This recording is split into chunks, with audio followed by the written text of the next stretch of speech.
If you don't read the newspaper, you're uninformed. If you do read it, you're misinformed. What is the long-term effect of too much information? Information, I just need some information. I've been dying. Is it lack of education? I've been reading without any transformation. I'm addicted. Is it overstimulation? Hey. Welcome to the Sixth Sense Report. Hear ye, come one, come all. You're listening to the Sixth Sense Report with Joel Nikoloff and Darnell Samuels. Yo, man. This is like back to reality for us, you know? We're back in the groove. Yeah, first actual official episode. Season 4, and we got some hot topics to address. Yeah, the world definitely hasn't stopped giving us something to talk about, that's for sure.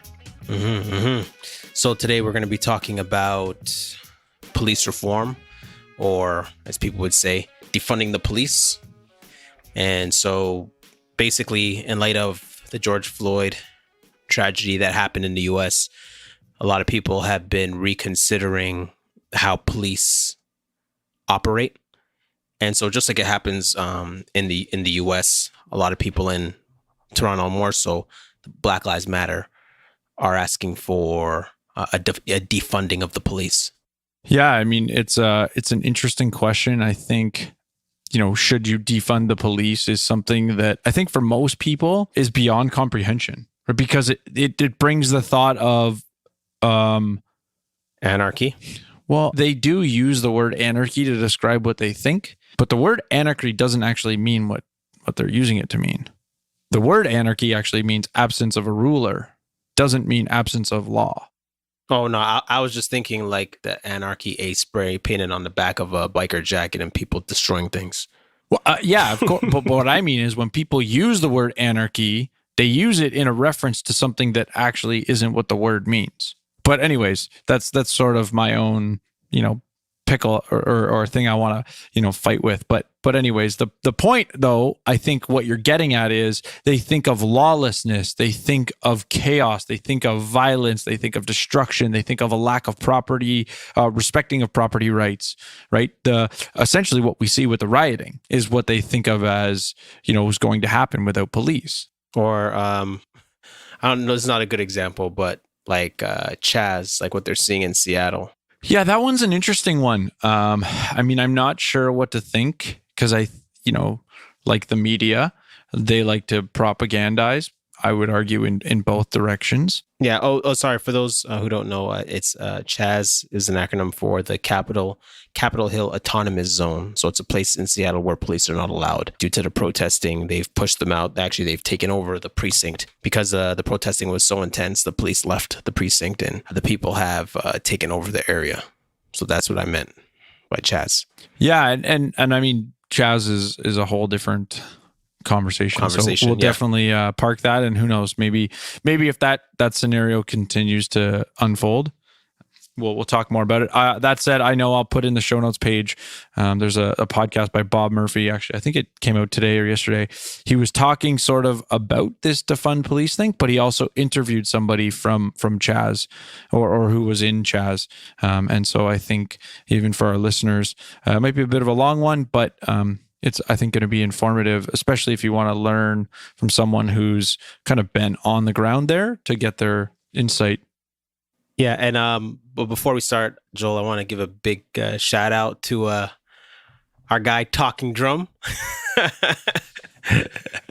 LP_Anan on Twitter, who's a avid listener, and he was going back and forth with us on Twitter, and he was just commenting about the defunding the police, and we're like, hey, maybe we should do a show on it. So thanks a lot, man, and hope you enjoy the episode. So the direction that we'll be going in this episode is we're going to be talking about the difference between policing in Canada and in the US. We're going to talk about the Black Lives Matter defunding policy, and then we're going to look at potential solutions and how this actually looks if it were to play out, and then we end with our 2 cents. So what's fascinating about the difference between Canada and the US is that, for example, the criminal code, and this is from an article from Laurier University. And it talks about the difference being the criminal code. So, for example, Canada, we work by a federal code. And so it covers the whole country. But in the US, it works by state. So, depending on where you live, the laws will differ and sometimes differ from the federal code in the US. The other one is how they're paid. So in Canada, financing of the police services is made possible by taxes that are collected federally, provincially, and municipally. And then the revenues from like fines and tickets are returned to the jurisdiction. As opposed to the US, the revenues from the tickets sometimes finances corrections and police services. And also, you have one of the most basic differences between Canada and the US is the sheer number of different law enforcement agencies. In Canada, there are less than 235 police services, while in the US, there are 18,000 policing agencies for a country that is about only like 10 times greater than Canada in terms of population size. So there's also no American equivalent of the Royal Canadian Mounted Police. I mean, you might argue, sort of FBI, DEA. There are some federal agencies, but yeah, in essence, they don't resemble the RCMP. Those are probably more like our surveillance / spy agency, if you want to call it. I think it's like CSIS or something in Canada. And now we also have the concept of the use of force. So the use of lethal force in the U.S. far outstrips Canada. So adjusting to the population differences, the police in the U.S. use lethal force about 6 times as often as Canadian officers. In raw numbers between like 1990 and 2014, there were 376 fatal police shootings in Canada. In 2015 alone in the U.S., there were at least 987. However, the U.S. number is likely higher because of a number of police agencies, so it could hover around like 18,000. And the fact that there is like no federal national tracking of the police shootings, that's kind of like a pretty decent ballpark number to work from. And then not to mention that, or also to mention that the gun laws are different. So you'll have more people with guns, and you'll have the higher tension of being a police in the U.S. versus one in Canada, where you can walk the streets and potentially have a feeling that, majority of people don't have a gun. So it's less apprehensive. If you go to the states in the places in the U.S. where you have the highest sort of gun per person capita and the most amount of people with gun on their hip, you also have the least amount of gun violence, right? So, I mean, part of the dilemma is, illegal gun violence or illegal gun possession or illegal guns in a sense, or if you want to think about it in terms of, gang violence, the cities that tend to have the highest gang violence also have the least amount of citizens with the guns on their hip. Right. Yeah. Well, you're a pro-gun guy, so. Yeah. No, I'm just trying to contextualize, right? Because the U.S. is really so vast, and you've kind of we're lumping all these things together, when we try to give the stats. So I don't want it to be oversimplified, because my brother went to school in Texas, and when he first got there, he's like, everybody's got a gun on their hip, but for them, nobody's tense. Well, I would be. Right. Yeah, but that's because of, and so was my brother, but that's because of the cult. Nobody here has a gun. No, well, I'm saying if I was a police officer. Well, but and so here is the difference that I've heard really, and this goes back to the thing that happened 2 months ago, Arbery. Gun advocates, gun people were up in arms because those guys got out of the truck with a gun. Pulled out, and the approach that I got from these people that are in the gun, let's say, culture, the attitude is, you do not pull your gun without the intention of using it, right? So in essence, until you feel your life is threatened, you do not pull that weapon out. And so for a policeman, if they are actually part of a city that has a high gun culture, I would argue they're going to they're going to feel real safe because until that the gun comes out, they know they really have nothing to worry about. And those people, like, you know, they're very adamant about sort of respect of force. Mm-hmm. Okay, so right? So I know, total sidebar, but so now here's the key question: does Canada have to reform its police force? Does it have a police brutality problem? If I say it that way, I'll say it in a way that I want, or using unjust force. I think defunding the police is a very hard thing to comprehend. And, you know, does Canada need to defund the police? I think is a question that kind of goes beyond sort of the scope that we want to answer. But I do agree that there is a high need to reevaluate the way that we pay for policing and the way that we, let's say, provide policing to the community. And I would say, you know, I think we have a lot of underlying similarities with the US in terms of the way that their policing structure occurs. But as you kind of laid out from an organizational level, it is vastly different. But there is still a huge similarity that every police force is a monopoly funded by government. Even though they have 18,000 of them, their jurisdictions basically make them regional monopolies, just like we do, you know, and we just have larger regions for the most part. In the US, you have like county sheriffs that are elected. Well, we don't have that sort of political piece with regards to policing at all. We have, you know, the region of Toronto or GTA, the Metropolitan Police. We have the Peel Regional Police, right? We have the OPP. So we have very similar sort of regional structures that I think definitely need to be evaluated as to what are the negative/unintended consequences of the way that we've created incentives from this infrastructure. So what about you? When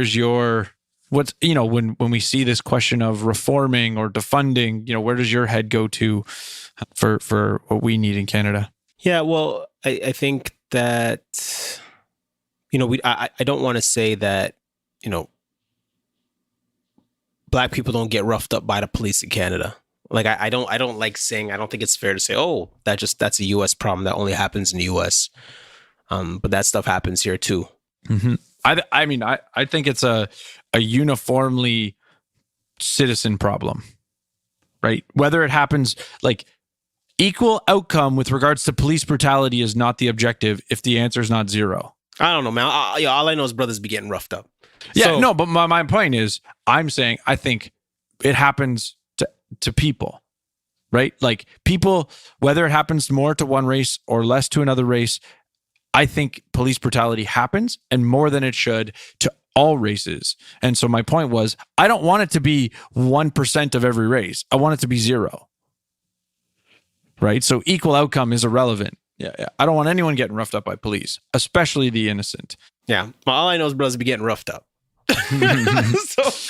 So what we see in the U.S., that's exactly why, you know, people are up in arms. Like, regardless of, you know, if you say other people, like white people, brown people, whatever, nobody cares about that, right? Brothers are getting roughed up. We don't like that. So we need to reform the way the system is. But when I say that, you know, we really have to take a deeper look at the numbers and look at the intended consequences and the unintended consequences, and really do the math. I don't think it's wise to rush into the decision to, okay, well, let's just scrap the police and you know, call in Meteor Man or Black Panther. Like, that's not practical, nor wise. So that's why I'm for looking at the numbers, but making sure that we're taking our time in doing that. So what's interesting, you know, Black Lives Matter is the ones who are really pushing this and championing this idea. And so Black Lives Matter Canada, or Black Lives Matter Toronto, they basically released a statement on what the defunding of the police would look like. So they have 4 key principles: defund the police, demilitarize the police, disarm the police, dismantle the police. Now, I'm not going to go through every single point. There's about 27 points in it. You could go to their page. We'll put this in the show notes. But I'm just going to read to you the paragraph, the opening paragraph, so you can get a feel on where it's going. So it says, the Toronto Police Services, TPS, budget is over $1.1 million.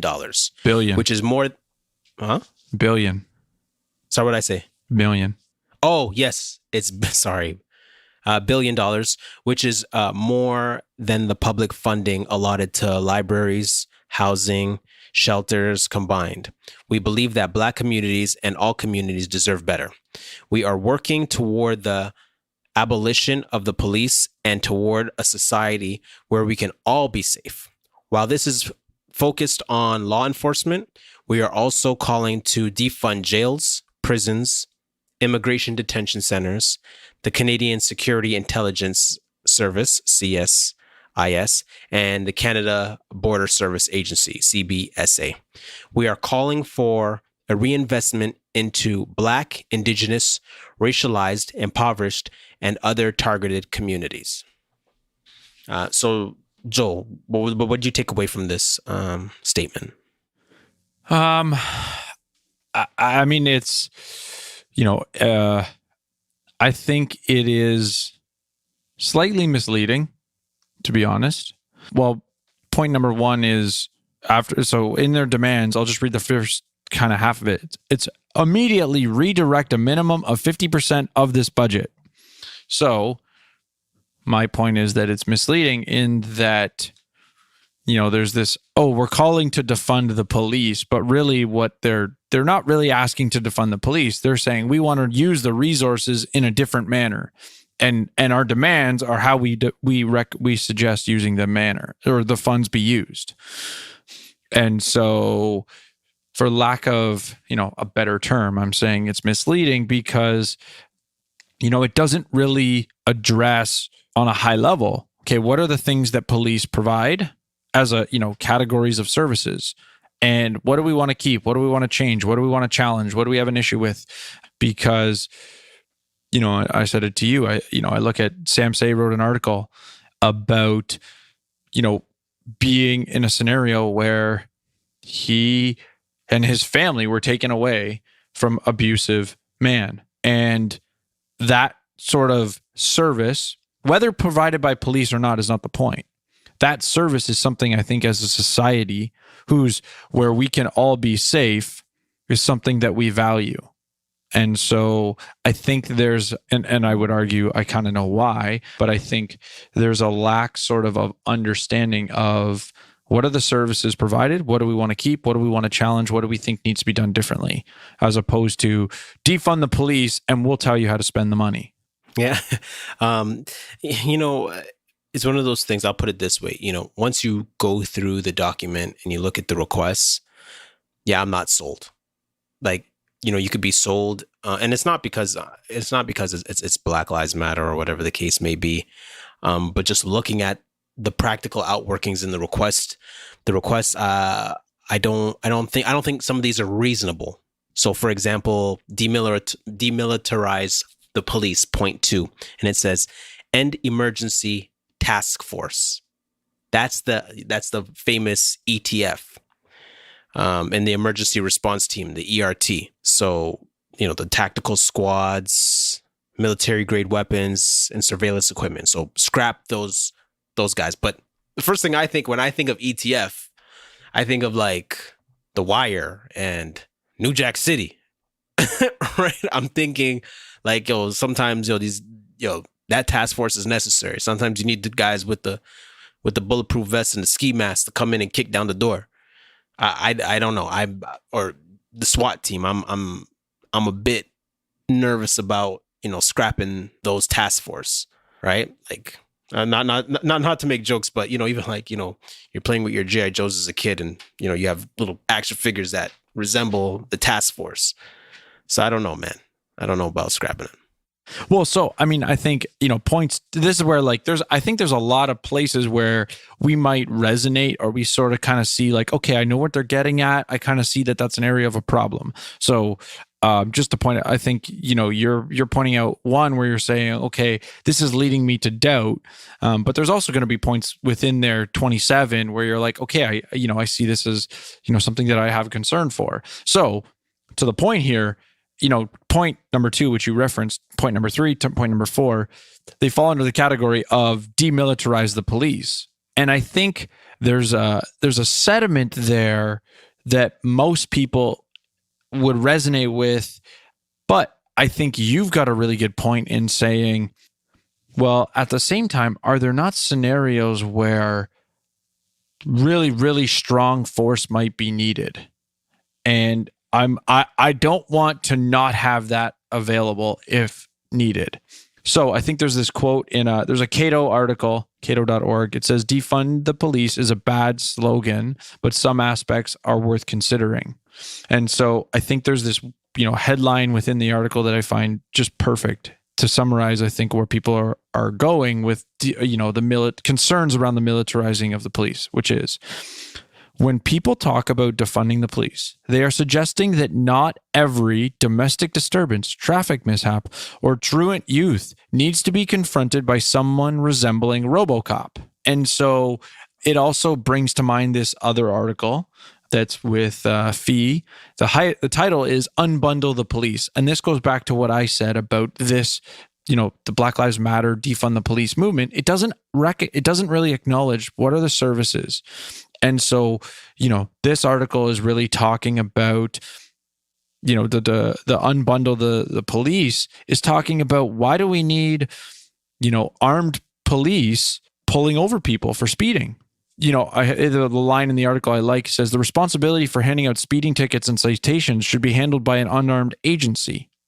So the point, I think, and again, I could get into the whole libertarian stuff, which I'll kind of park for now, about roads and policing of roads, but the idea being, if we as a society think speed limits and traffic violations are something we want to be enforced because we think it produces a net positive result, does it need to be produced, or does it need to be enforced by a guy with a gun? I would second that to say, does it even need to be enforced by pulling someone over? Right? Could you not take a picture of the license plate in the car and produce citations in that manner, and actually have a person taking the picture?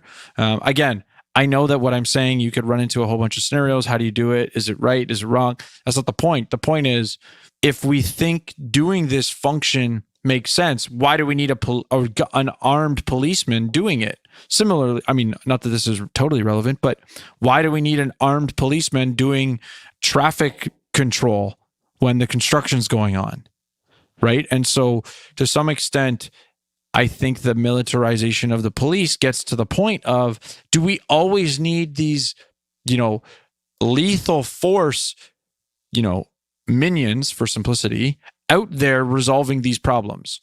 And so to some extent, I'm saying, and this is where I would say, to some extent, agree with, there's something in Black Lives Matter's demands about, in essence, using more sort of mental health workers, right? And so the idea being, when you're dealing with youth or you're dealing with mental health issues, is an armed policeman really the best approach versus somebody who may be more trained in de-escalation tactics?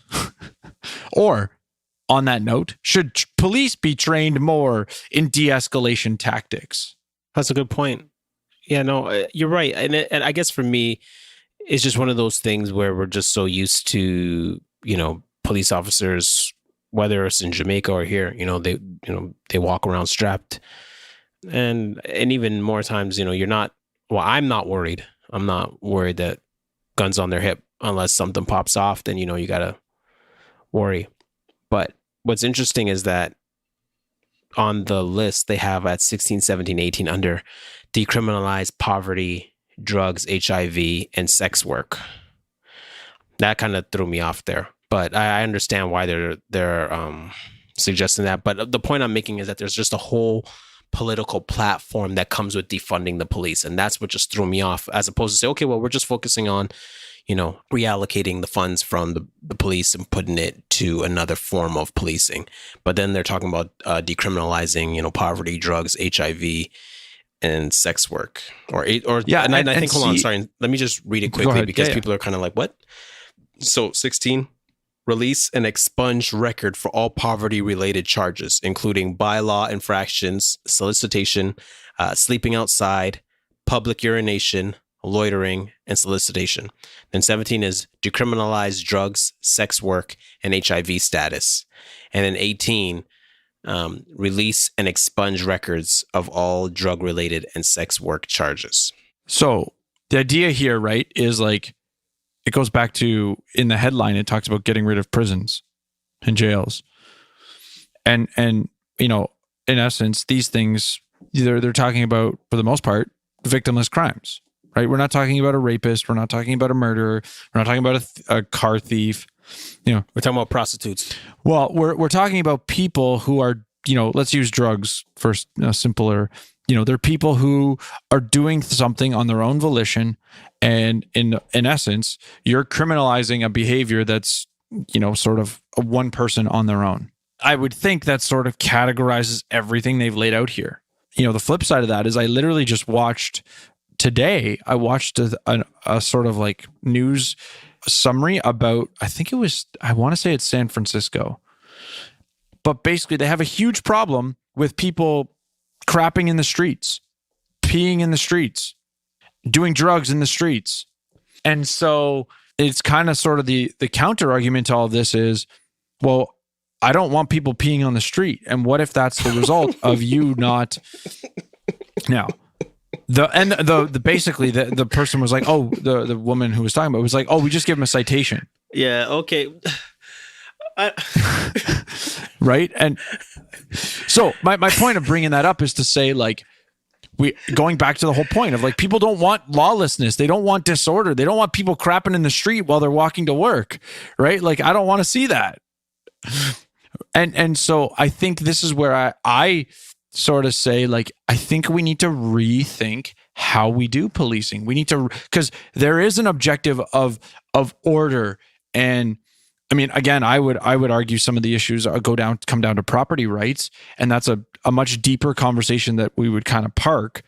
Okay, but okay. So while you're on that, what potential solutions do you see for seeing if we were to play this thing out? Okay, so I'll jump. The first one, I wasn't planning to jump on this first, but I'll jump on it because it relates perfectly to this. And I think there's a huge issue with over policing the poor. And so that's where I would agree with this. And I'm not getting that because I just think it. So there's a Words and Numbers podcast episode. I'll put in the show notes page. I love Words and Numbers. Those guys are dope. Yeah, they're great. They brought on this guy named Clark Neely. On Twitter, it's @ConLawWarrior. He basically is part of sort of a Cato Institute on criminal justice reform. But he basically said that we over-police the poor because they can't defend themselves via legal or political means. So the example I like to give people is, I live in Mississauga, and right next to me is Oakville, and we always kind of joke that Oakville's like posh and rich. And what I like to say to people is, we never see, how often do you hear about like sort of the guy getting caught with $80 or a dime worth of cocaine? Right? Like someone's got, busted for a baggie of drugs, but we're talking like small dollar amounts. But, cops aren't busting into the Oakville mansion where the guy's buying $2,000 worth of cocaine. And the argument is basically because from a legal perspective, that guy's going to get a $100,000 lawyer and we're never going to win the case. But the guy who can't even afford a lawyer is going to take a plea deal, and they get what they wanted, and they didn't, meaning the police get the conviction. That looks good on them from a being tough on crime perspective for the conservatives. And the problem is that there's injustice, right? If this is the law, it should be enforced equally. And so I think we definitely need to really think about equality under the law. And so my challenge is that I think we spend too much time chasing down victimless crime while we allow victim crimes to go investigated. It's like on the Bob Murphy podcast I just listened to today, he said the line, we still like, and I don't know how true or false this is, but I don't doubt it. It's like, we still have rape kits that haven't yet been processed, but we're arresting a guy for selling loose cigarettes at the corner. Mm-hmm. So what's your solution for that? The point is, to some extent, like reevaluating what do we really want police to be enforcing when it comes to law violations? Well, what do we want them enforcing? Well, and this is where I think there's a great quote that's libertarian oriented, and I've shared it probably a bunch of times. It's like, there is no law so trivial the police won't kill you to enforce it. And so the point behind that is like kind of saying, like, if somebody resists kind of the police pushing back on them doing a particular thing, is it really that big of a deal that you're willing to let them die because they ended up in a conflict with police? And so I think, for me, the solution is reevaluating some of the things that we want police to enforce. And that's where I think, that section about victimless crimes is something that we need to engage more. And we need to really think about it. Bob Murphy on his podcast used this great example of like, okay, there's a bar that there's playing poker illegally. Now, if the neighborhood wants to shut them down and saying like, we don't want that happening here. Okay, well, it's going to cost you $500 and you $500, and they got to collect a total of $5,000 to conduct the raid and lock those people up. Oh, and by the way, 100 of you are all going to have to contribute $30 a month in order to lock these people up for 6 months. And the point is to recognize there's a cost, right? Like I always say this with regards to drugs, especially within the Christian church. If you have a relative who's addicted to drugs and you think they're skirting their responsibilities and they need to smarten up, is the answer for you locking them in a cage? Is arresting them for using drugs what you actually want for them? Or is it that you want to come alongside them and restore them to taking care of their responsibilities? And so if that's your response to your family member doing drugs, why is it a stranger we're saying, oh, lock him up? And again, my point goes back to, we're going to over-police the poor.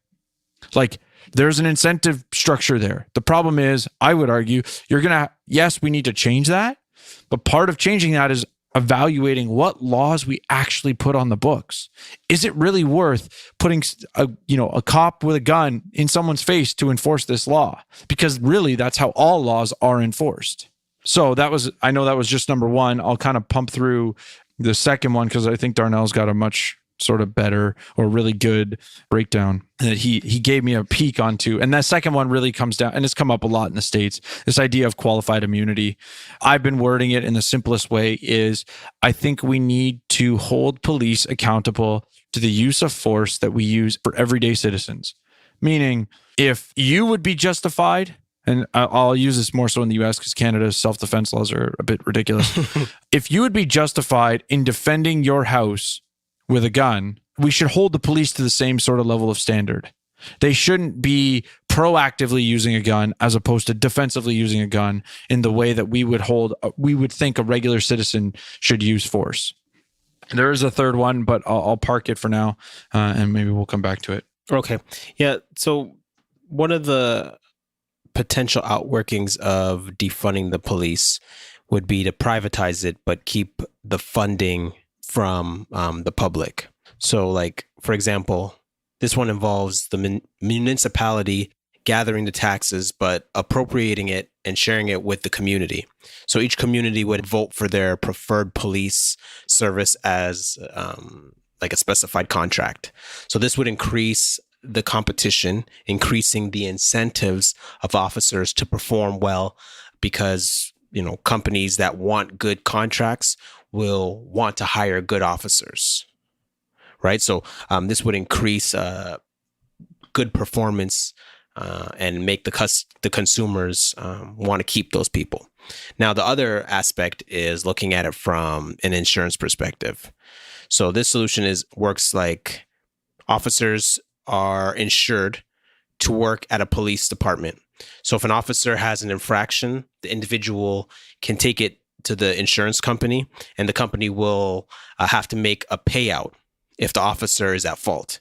If the officer has too many faults or infractions, then he can't be insured by the company, and therefore he can't work in the police force. So what about those two models do you like? I like that. Well, of course, competition is key. And that's a key economic principle. So when you have competition, you get better customer service because guys are trying to be they have incentive to perform well in case they lose their job. Because with the current model we have, there's no incentive to do good, but just not to do bad, or so that they don't get caught doing something bad, which is not a positive in regards to helping out the community. But if there's... Yeah, I mean, at the end of the day, it's don't get fired, right? Like, that's their incentive, is don't get fired. Right. But at the same time, your taxes are still being applied to a service. And if you guys don't like the service, or like the first one was, you get to choose who's going to police your community, which is really cool because now you're like, okay, actually, we like these guys, or these guys aren't doing a good job, so we could remove them. And it puts the onus back on the community and makes them feel like, okay, well, we have a role to play in this too. So I really like that. But again, I don't think people will go for it because I don't think right now people are in the mood to be, or they're not in the mood to be thinking clearly. Emotions are running high and people just want a quick fix. And also, people are scared of change. So I don't really see those opportunities working, but I wanted to present these opportunities or these potential solutions so the listeners can kind of be like, oh, okay, well, it actually doesn't sound like so much of a crazy idea. Maybe if the opportunity comes to vote for it or that kind of particular change, you wouldn't be afraid to. Yeah. So, I mean, I would say that I've had a few Facebook comments where I'll just take a snippet of it because it resonates perfectly with what you were proposing. I kind of, I've commented saying, like, I thought the current defund the police movements lack sort of a real solution to the problem of just and slash. So, I mean, I'm a huge advocate of the let's call it free market solution. I've kind of been putting it out there on a couple of Facebook conversations. So I was kind of saying that I think the defund the police movements lack sort of a real solution to the idea of just and justice enforcement, property rights protection, those kind of things. So here's the line I said: it would be great if they put the customer of the protection services back in control via property taxes or a tax refund, so that if you paid for security services, you have that deducted from your taxes, and then allow for a private policing option like there's this company called Viper's Threat Management. I'll put them in the show notes page. They're amazing. I think this, and this is what Darnell is saying, it gives the customer direct capacity to hold these security providers accountable.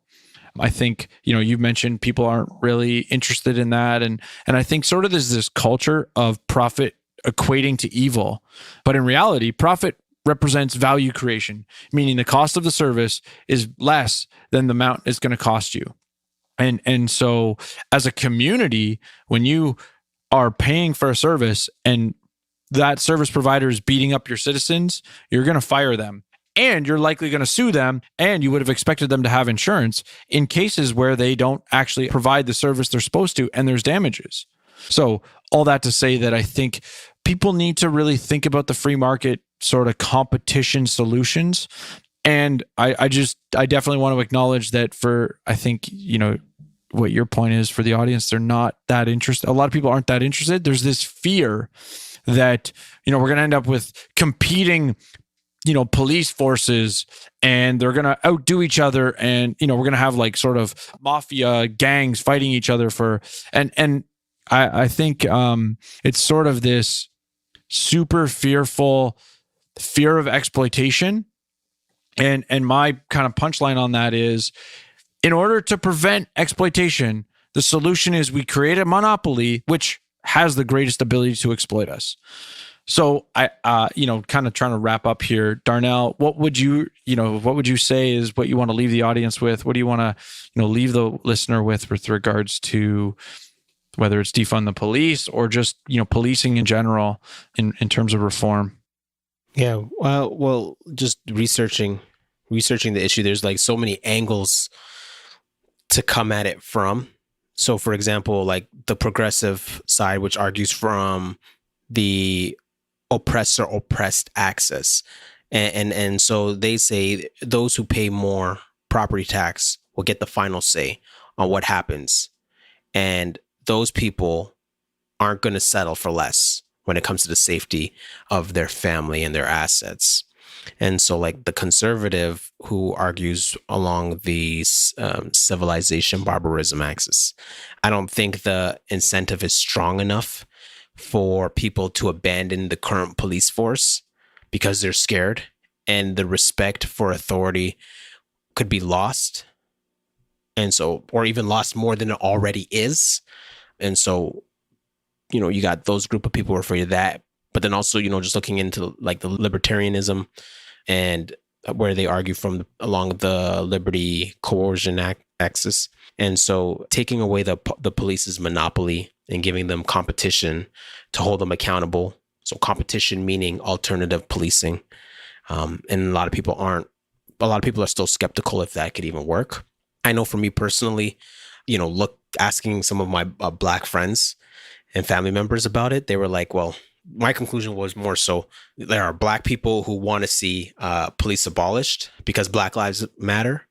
But then you also have people who want to see the police force kept because they believe Black lives matter. Right. So as many people, as many times as I've run into the police, I've had my run-ins with them just as much. I've had to call them for help. So like, yes, it goes both ways. And so you're still kind of weighing like, okay, but I still need them when I need help. I think for me as a Christian, I think as a citizen of Canada, I have the moral responsibility to not just love your brother, your Christian brother, or for some people, their Black brother, but to love your neighbor. So that's people that don't look like you. So put it this way, if your neighbor gets jacked, eventually you'll get jacked. So you got to think of the safety, not just of your own people, but of your neighbors and everybody around you. What's your 2 cents, Joel? I think there is a lot of fear in this conversation. There's fear in regards to police. There's fear in regards to no police. And I think while the fear is, you know, justified in some regards, it also shouldn't be the way that you drive your decision. You know, I think when it comes to things like this, you know, a simple example would be, you know, why wouldn't I want the city next to me to try a private policing option? And I would say most people would say no because they're afraid. And so how do you introduce competition? How do you introduce more accountability? I mean, at the end of the day, police brutality is an issue because we consider police accountability to not exist or to be insufficient. And, you know, me in my economics sort of mindset, my free market mindset, I always say the best regulator is the free market because I can say, you suck, I'm firing you, I'm going elsewhere. And I think people are afraid of that because they're afraid of being exploited. And, you know, without regulation, without, you know, somebody else trying to look after me, how do I make sure I'm not getting screwed? And I would say, you know, while those fears are rational, the trusting that, because they're the government, they're going to create the solution that's best for me is something that I think is highly ignorant. And the reason I call it highly ignorant is because we fail to recognize that somebody else just like me is going to try to set the policy. And if I'm afraid that I can't make the best decision for me and someone's going to potentially exploit me, how is that not the case for Joe Schmo, who's no chance of having all the information? And so I say all of that to go on, you know, kind of going on the rant to say, I think people need to be more open-minded to say, okay, can we do this better? As opposed to fearing sort of the worst case scenario of, you know, tyrant, raging police forces trying to take over our country. How do we actually rethink this and create a solution where the customer's needs are actually being met? Because the incentives of an entrepreneur is to meet the customer's need. Because if I stop meeting my customer's need, I stop getting paid by my customer. And so I think that's something that, us as people in our modern world, we've kind of just thought, well, no, we need the police to do X, or we need the government to do Y. And, to some extent, we need to think outside the box a little bit. As I said, there's how many services do we have the police doing? The simplest example of unbundling some of those things, like the enforcement of traffic laws. Why do we need a guy with a gun? So I think for me, this episode is more trying to cause people to say, yeah, maybe I do need to rethink this. My position is far more radical, to be honest, than I've even presented most of this, because, those are things that I think I can actually communicate well in an individual conversation and demonstrate, well, here's the problem or here's the solution, and walking through these things. So I would say for the audience, if you want to know more sort of about why I'm, I would say this is like kind of phase one of the conversation for me.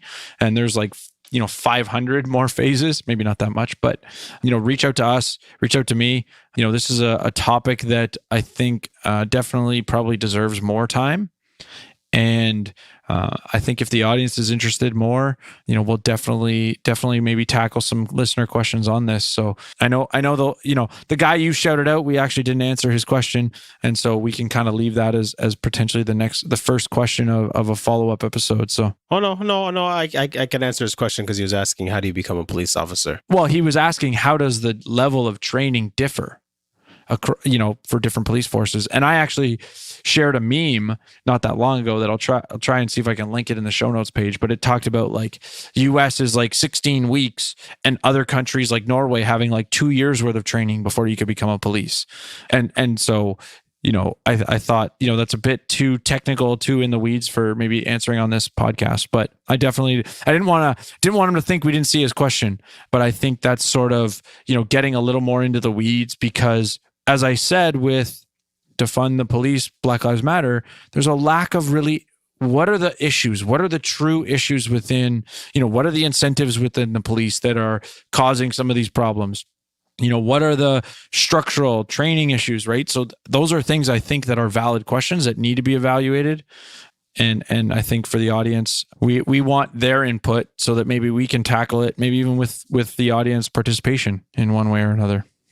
So, as I said, reach out to us, sixcentsereport@gmail.com, on Facebook, on Twitter, @sixcentsereport. And I'm TJoel39 everywhere. And I'm Dougudda Darnell, DOGUDDA_Darnell on Twitter and Instagram, and Darnell Samuels on Facebook. Yes, guys, let us know what you thought of the episode. And remember, Sixth Sense makes change. But you heard me? Does that make sense?